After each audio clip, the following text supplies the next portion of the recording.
Alrighty, it is Wednesday, and you know what that means. It's time for Wrestling Nostalgia. Tonight, we are looking at one of the most anticipated debuts in WWE history, the nWo, consisting of Kevin Nash, Scott Hall, and of course, Hollywood Hulk Hogan, finally making their debut in WWE during the Invasion angle. Let's get it all started right now. It's time for your weekly fix of wrestling nostalgia, when we look at wrestling's past eras, from the Attitude Era to the Reality Era. I'd like to think that maybe this company will be better after Vince McMahon's dead, but the fact is, it's going to get taken over by his idiotic daughter and his doofus son-in-law and the rest of his stupid family. To today, here on the WWE Podcast.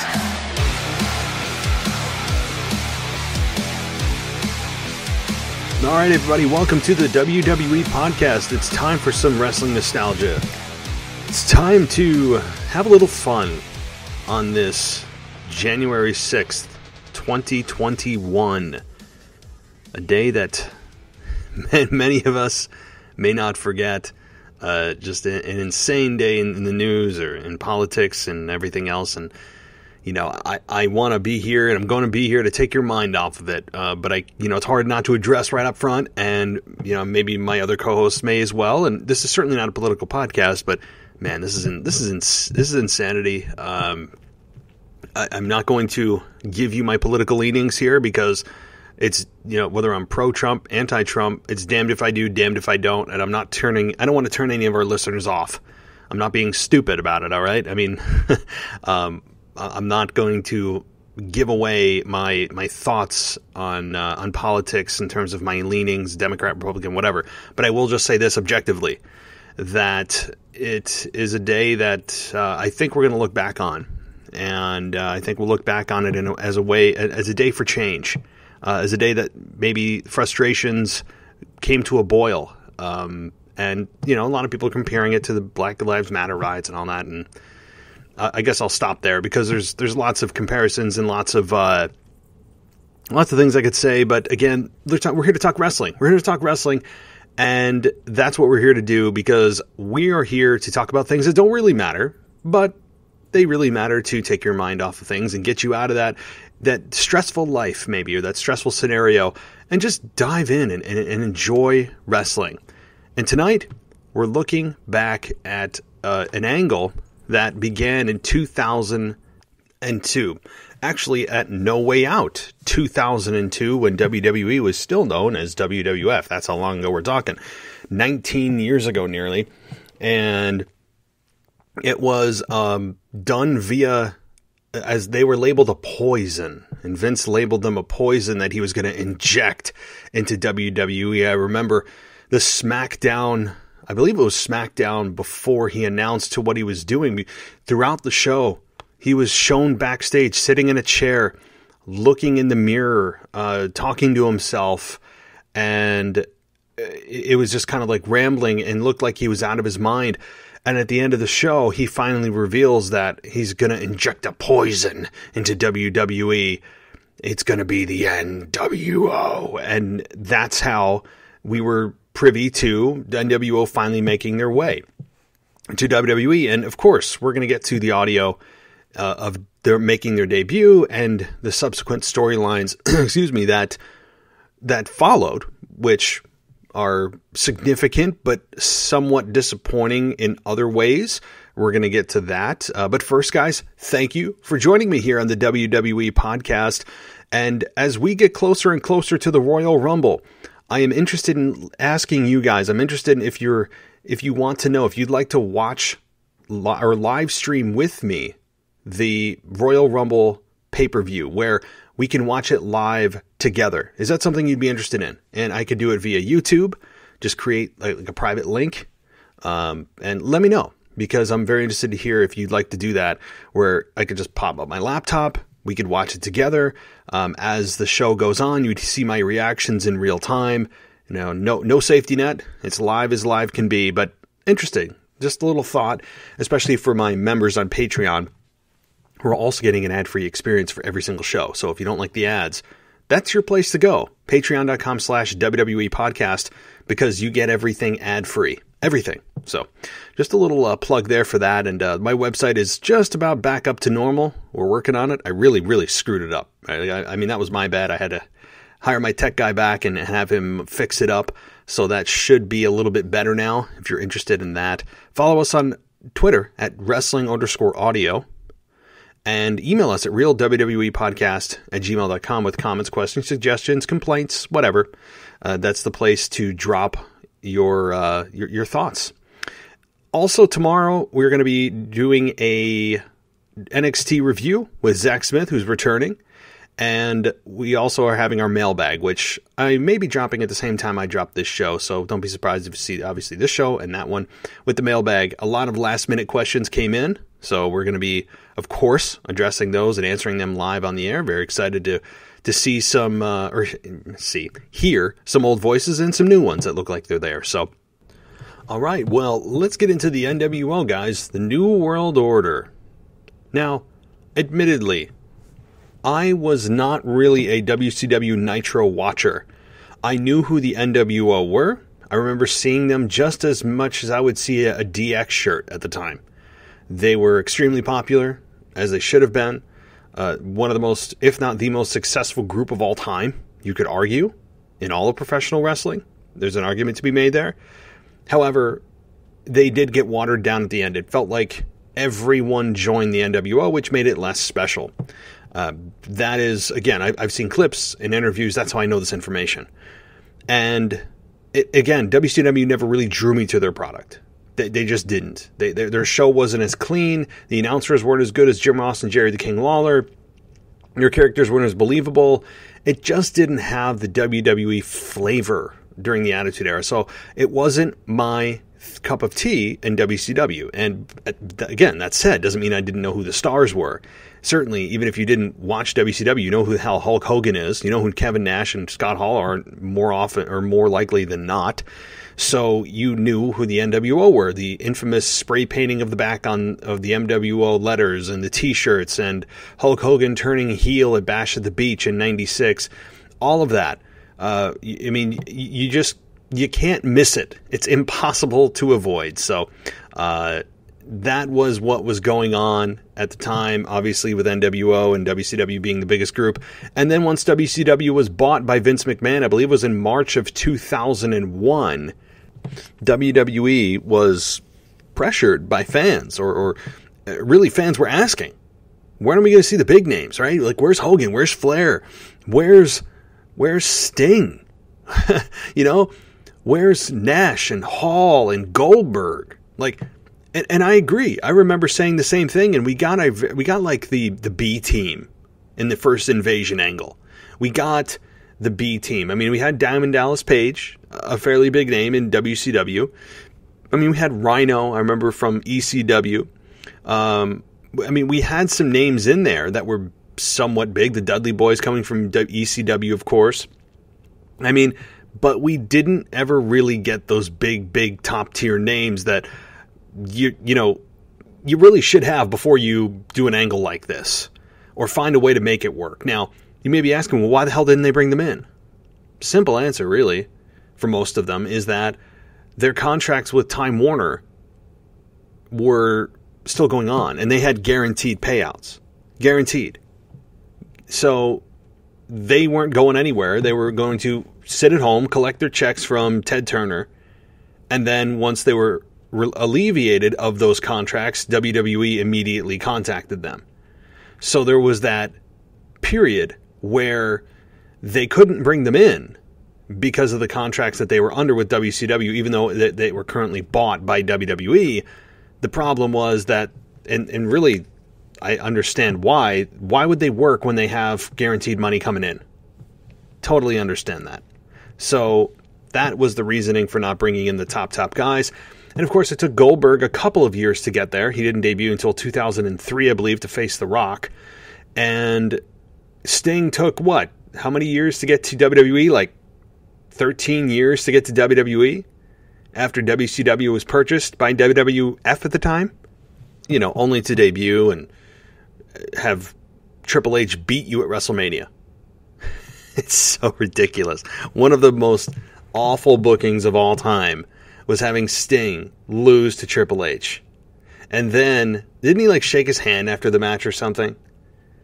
I mean, maybe I'll do a nostalgia on that, even though I didn't enjoy the match because it was a disaster in and of itself, where the nWo actually did appear and they tried to aid Sting in that match, yet in WCW they were mortal enemies, so explain to me why there's such an allegiance there. I don't know.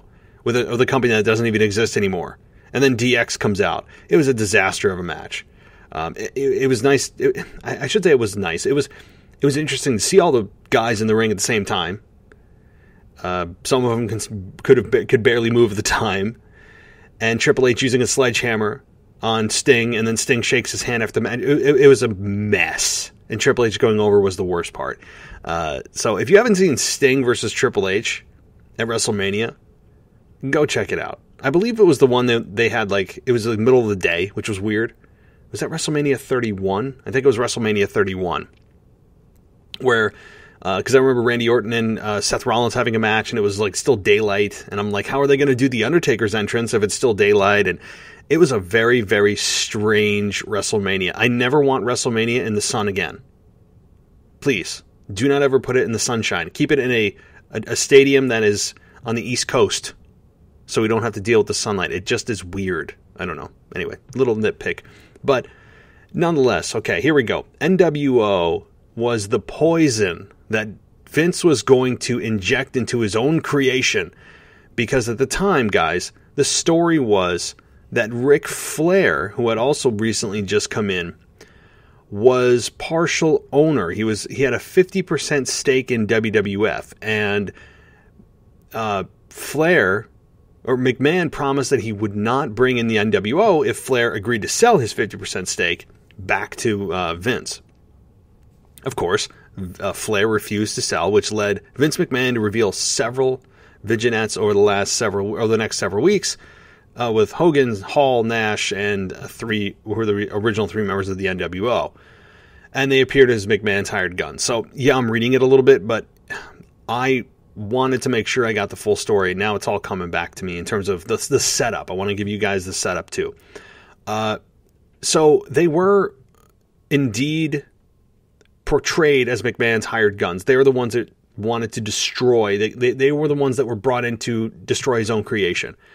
It was kind of like Vince saying, if you can't have it, nobody can. Right? Or if I can't have all of the company, control of all of the company, nobody's going to have control of the company at all because the company won't exist. Boy, 19 years later, it's amazing the logic holes that are in this story. So many holes that don't make sense, didn't get filled, were just ignored. But again, in 2002, I was 17 years old, not giving a damn, just watching stunners and beer and rock bottoms, and I didn't care. So I guess the 35-year-old brain in me is having trouble. I see like red flag. It's like my brain is like alert, alert, alert. This makes no sense, right? But okay, we're talking about an angle from 19 years ago. And this was, again, many people wanted to see these guys in there in WWE. It came a year too late with the Invasion angle already happening a year earlier with the Invasion pay-per-view and Austin turning heel again, turning on Team WWF to lead the alliance, which was WCW and ECW aligned, and Stephanie McMahon and Shane McMahon were also heading up them individually, but Austin was the leader. And really doubling down on the heel turn to see if they can make it work. And it didn't. It just didn't. I mean, the heel turn for Austin never worked. I've talked about that many times on the show. However, the what thing did come out of this whole angle. You know, those what chants? Yeah, almost 20-year-old what chants? Boy, oof, that sunk deep. 19. That the what thing came from this Invasion angle and Austin leading the alliance. So, all right, well, here's where it leads up to, okay? It led up to, as I talked about earlier, this all came to a head at the No Way Out pay-per-view on February 17th, 2002. It was in Milwaukee, Wisconsin at the Bradley Center. The attendance was 15,291. Ugh, boy, it'd be great to have that many people back. So let me also break down the match card here, because I think it's important. I know that this isn't what it's about, but I want to give you a sign of the times, so to speak. So there was only 8 matches. DDP versus Big Boss Man. DDP won. It was for the European Championship in 3 minutes. Wow, the European Championship. The APA, which were Bradshaw and Farouk, were in a tag team turmoil match and were last eliminated by Billy and Chuck in 16 minutes and 38 seconds. Remember Billy and Chuck? The implied gay tag team that eventually, I guess, weren't gay, or I don't know. It turned out that they actually weren't, or something. It was very bizarre and it was weird. And just really downright uncomfortable. I mean, I don't know. It was supposed to be the comedy, but implied they're gay, but eventually they're not. Who knows? Moving on. Rob Van Dam defeated Goldust in just a singles match after 11 minutes. Taz and Spike Dudley defeated Booker T and Test in a tag team match for the WWF Tag Team Championship. I like how that's singular, right? There was one tag team championship. Even though we have split brands, I'm still of the belief of having one tag team championship that floats between brands, whoever the champions are. To me, that's a much, much better, way to up the value of a belt immediately, is getting rid of duplicates. It's pretty simple. Okay, William Regal defeated Edge in a brass knuckles on a pole match for the WWF Intercontinental Championship in 10 minutes and 22 seconds. Oh, I love William Regal. The Rock defeated The Undertaker in just a normal singles match in 17 minutes and 25 seconds. And Kurt Angle defeated Triple H to determine the number 1 contender to the undisputed WWF Championship at WrestleMania 18 with Stephanie McMahon as the special guest referee. So that ended in 14 minutes and 39 seconds. I believe that was the WrestleMania where it was Triple H versus Chris Jericho. So Chris Jericho did defeat Stone Cold Steve Austin in the main event for the undisputed WWF Championship in 21 minutes and 33 seconds. So, yeah, I believe it was. It was Triple H versus Chris Jericho in the main event of WrestleMania 18. And I forget how Kurt Angle ended up losing his number 1 contendership. I can't remember. But Triple H ended up obviously main eventing, and I know that he was also going to try to pedigree his own wife, who screwed him at the pay-per-view. And I think her top fell off at one point during a SmackDown. I think that's the time frame. My teenage years are bringing back those memories. But Triple H did end up pedigreeing Stephanie, I believe. I believe that happened in that match. Okay. So that's really the lay of the land at the time, guys, in 2002, February of 2002. It was still got its big names on there that are about to retire, right? The Rock would only stay there another year before officially retiring in 2004 at WrestleMania 20 with Mick Foley.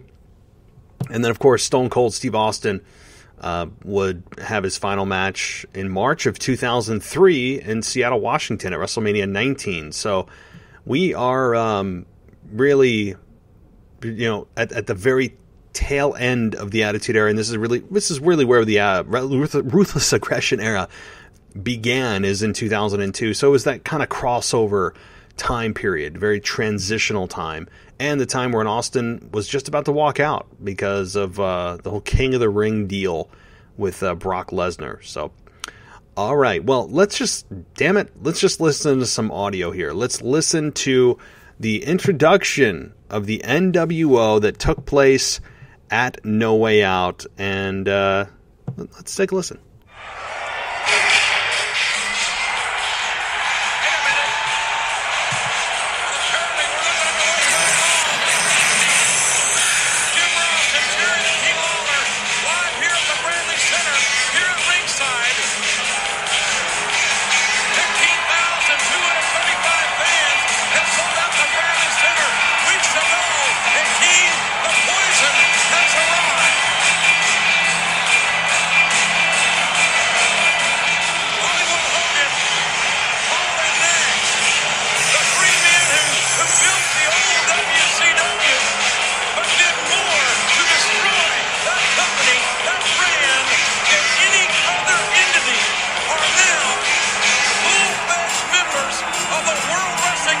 nation thanks to Mr. McMahon. And Mr. McMahon even said... So there we go, the entrance of the nWo. But what's really more interesting is the content of their promo that they cut subsequent to this, because it kind of spat in the face of what Vince brought them in for. And they were portrayed as heels, yet getting cheered out of their, like they were just the homecoming baby faces, like they were the hometown heroes, so to speak. And what did WWE expect? You're bringing in three of the biggest stars in professional wrestling history. You have massive history with Hulk Hogan. No, people know what Scott Hall was, Razor Ramon in WWF. They brought in Kevin Nash, who was Diesel in WWF. There was all three of them had history. They go to the WCW company, they blow it up with the nWo, and then they come back. What do you expect fans to do? It's really a miscalculation that they thought fans were going to boo these three men. Why?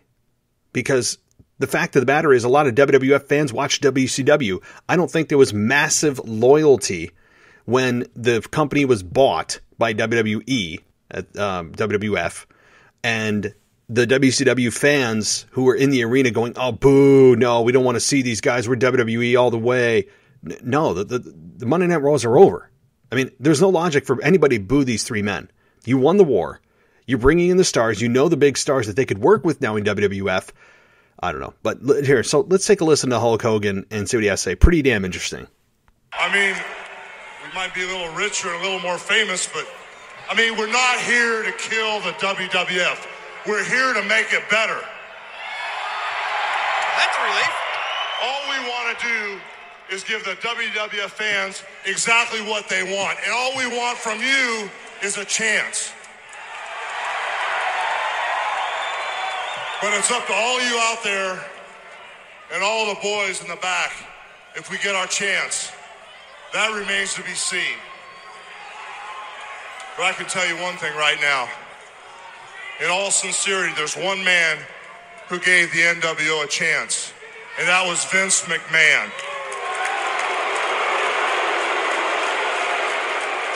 And right now, I'd like to thank Vince McMahon for the opportunity.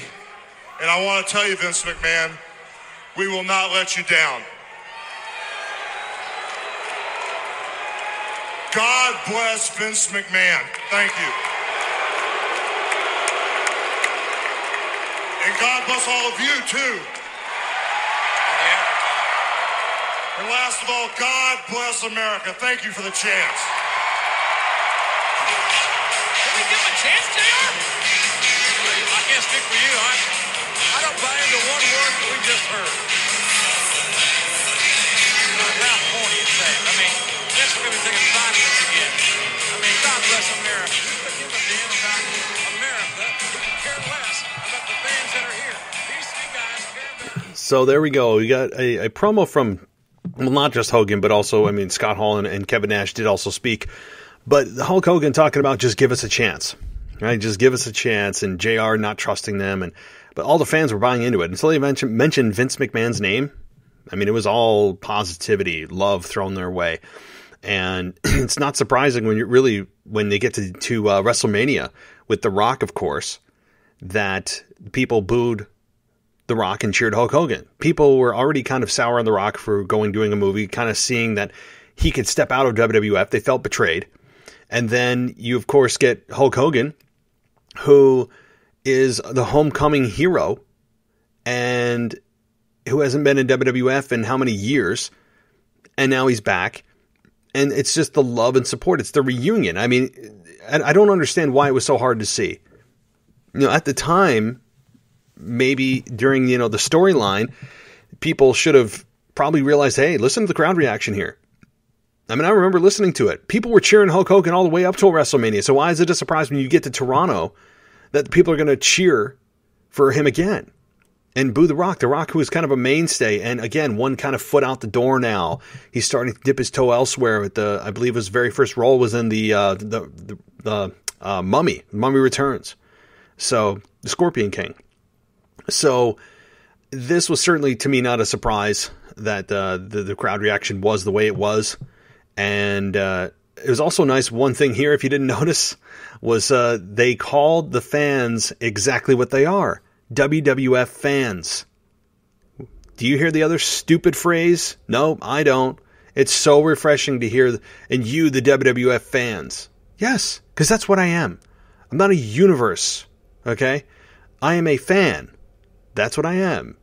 I'm not a universe. So, I don't know. It's just something I caught that I absolutely loved. So, okay, so now we get into branching away from this introduction. They, of course, should be, or we shouldn't have trusted their word, but that kind of goes with the territory. We all know that what they said wasn't true, that, we shouldn't have given them a chance based on the fact that they attacked The Rock.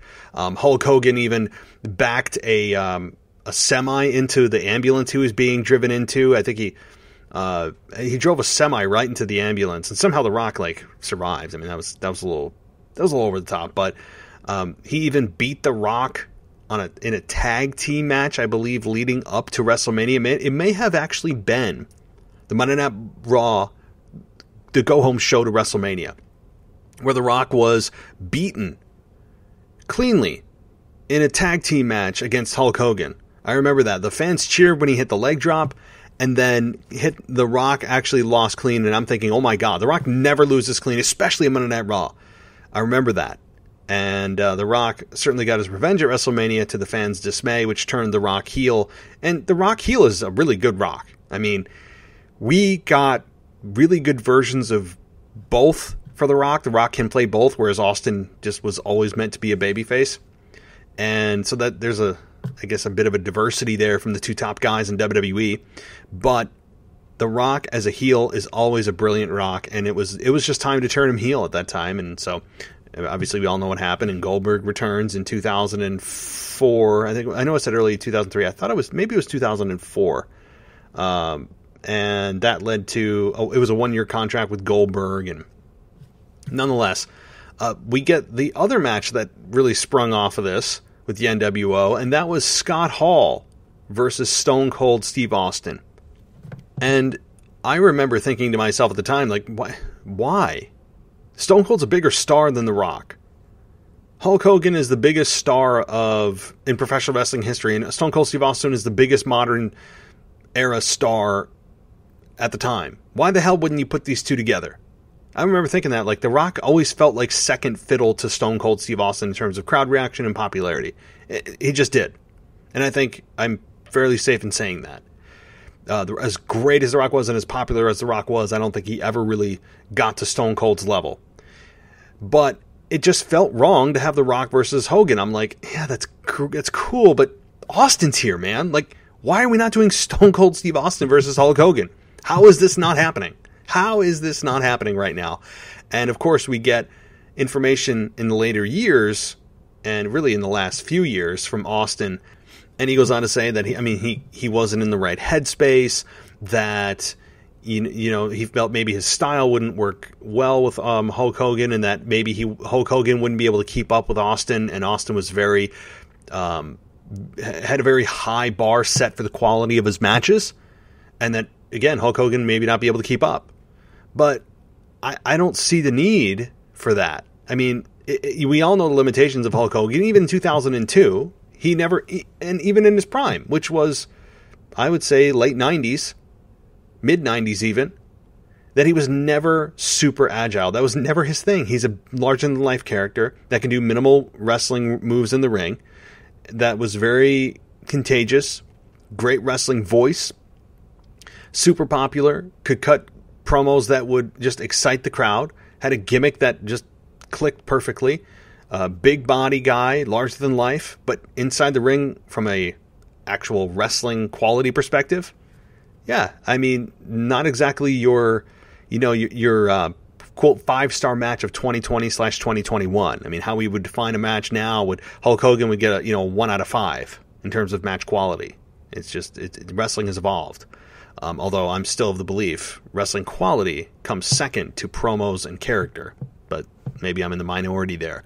So we get Scott Hall versus Stone Cold Steve Austin at WrestleMania, and it just felt wrong. I remember watching the match. I'm like, Austin feels like he's in a secondary match. What the hell is going on? And yes, Kevin Nash got himself involved. Kevin Nash ended up taking a stunner. Scott Hall ended up taking 3 stunners, I think. and that infamous stunner that Austin gave Scott Hall, where he like jumped 6 feet in the air, fell on his back. There's so many memes and things that have been done with that stunner. It's pretty funny. If you guys have seen that match, you know what I'm talking about. And that really was it. He celebrated with some beer, and that was that. And, of course, we all know what happened with Rock and Hogan that night. But after that, Stone Cold ended up actually leaving that next night. He actually was a no-show for the Raw. People forget that he was a no-show for the Raw after WrestleMania 18. And he told Vince he just chalked it up to being burned out. And so people forget that, the infamous walkout in Atlanta, Georgia, for a King of the Ring qualifier match between Stone Cold and Brock Lesnar is the match he walked out on, and the night he walked out. I believe he was replaced by Bubba Ray Dudley. I don't know why I remember that. But there was this walkout that was really less known, about right after WrestleMania 18 here, that obviously was just a symptom of a much larger problem that would culminate once again, as we all know, with the infamous walkout. So overall, I think the nWo in WWE was, I would say it didn't live up to what it could have. And I think the timing was number one. The timing of it, and JR has said this in subsequent podcasts in over the last several years too, that he knows the invasion angle could have been much better than what it was, that they didn't have access to the top stars at the time that they wanted them to because of the contracts that they were able to just sit home and collect money from because of the guaranteed money. So why would they work with guaranteed money just coming in the mailbox every week? And I understand that, I do, but at the same time, JR says, he really regrets the way that things went down, that they could have done things better, and I agree. I think the invasion angle was very watered down. It was cool at first, and then ECW joined, and he started to lose the identity of certain guys, and it just didn't feel very easy to follow. And then Shane gets involved, Stephanie gets involved, then we have different referees, different announcers. Do we really all need that? I mean, it got really into the weeds and really complicated really quickly, and so many storyline holes that if it happened today, my God, imagine the podcast we'd be creating today. I mean, just the complete lack of logic with things that make no sense. But in the moment, I thought it was okay. I thought it was okay. I do remember a couple of big moments with Austin when Vince was trying to convince him to be the old Stone Cold. This is when Austin was giving Vince hugs and making him cookies and doing all the comedy stuff backstage with Kurt Angle. And when he turned first heel at WrestleMania 17, that's when, of course, he was doing all that stuff backstage. And Vince was trying to get him to be the old Stone Cold. He needs the old Stone Cold to be able to face the Alliance or WCW and ECW in the Invasion pay-per-view. And he comes back to a roaring crowd. I mean, that was the first time they saw the real Stone Cold, the old Stone Cold, back in WWF in many months. And seeing him back, the fans loved it. He cleared the ring with like 10 stunners. I'll never forget that. That was certainly one of the best moments in the Invasion angle. And Austin went on to screw the WWF again to double down on his heel turn. And again, I don't think that worked particularly well for him. But look, guys, the nWo in WWE, WWF, grade wise, I'd give it a C+. Timing was bad. The matchups, Austin Hogan would have been a much better marquee. Hogan and I think Scott Hall and or Kevin Nash would have been a better matchup. This is not 2020 booking either, because Hulk Hogan and Rock were really good, surprisingly good. And at the same time, Austin Hogan's a bit bigger name, better headline. And it's WrestleMania. You got one chance to do it. And of course, the nWo made their re-debut back in 2014 at WrestleMania 31 with the whole Sting angle, as I mentioned earlier.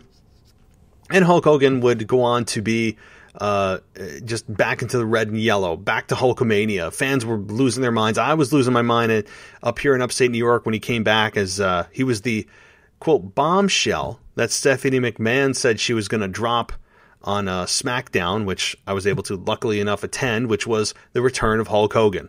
I mean, I think we it was at the point where Hulk Hogan came back and the fans were just, it was like, it was a loving embrace.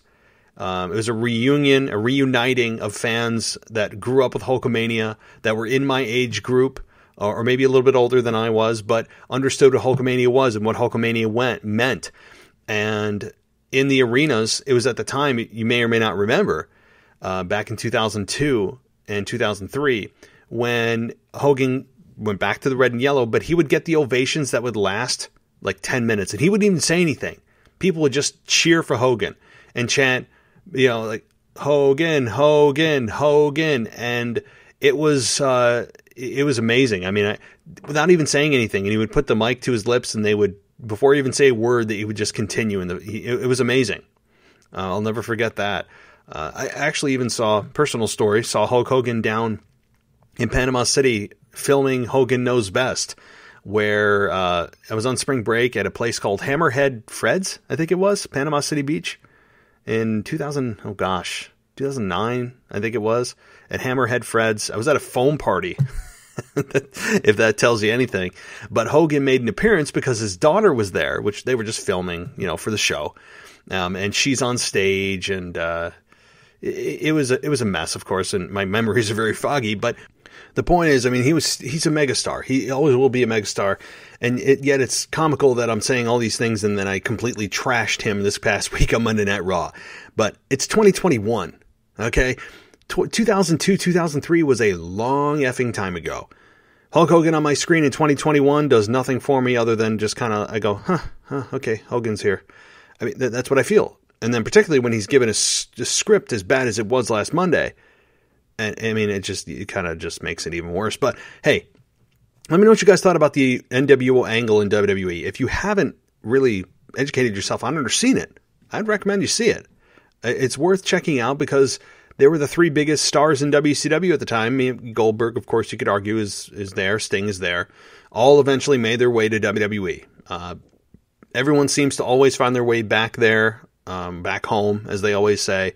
And, varying levels of success, but nWo was, C+ in terms of what they could do with them, what they did with them, and could have been a lot better, but it wasn't a bomb. I wouldn't say it was a complete bomb. I will say that.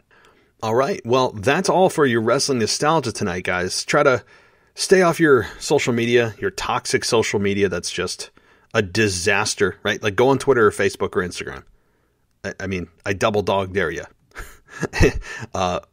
Actually, I don't, because I don't want anybody stressing themselves out or getting agitated. It was starting to agitate me with things being said or being done, and it's toxic as hell right now. It is a poison that will just fester within you. So try to stay off it if you can. But I hope you guys enjoyed this. Right after this, I'll be recording the mailbag, so that will also be a show that you can have access to and listen to what other people are saying about the show and questions that they have. So thank you, everybody. I hope you enjoyed the show. And as always, I'll talk to you next time.